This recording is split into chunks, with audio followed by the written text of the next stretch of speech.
Hey, welcome back to NoCodeMinute. Have you ever tried using the standard bubble image uploader? Looks like this. Doesn't look so hot, does it? Well, how can we turn this into this? Let's take a look. The important things are, in the picture uploader you want to improve on, make sure the background style is set to none, all borders styles set to none, the placeholder text is empty, and make sure the roundness is 360 or 365, something that it goes all the way around. Also important is the conditional formatting.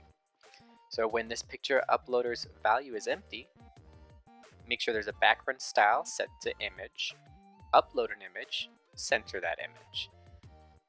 So much better. Let's see what the user would experience now.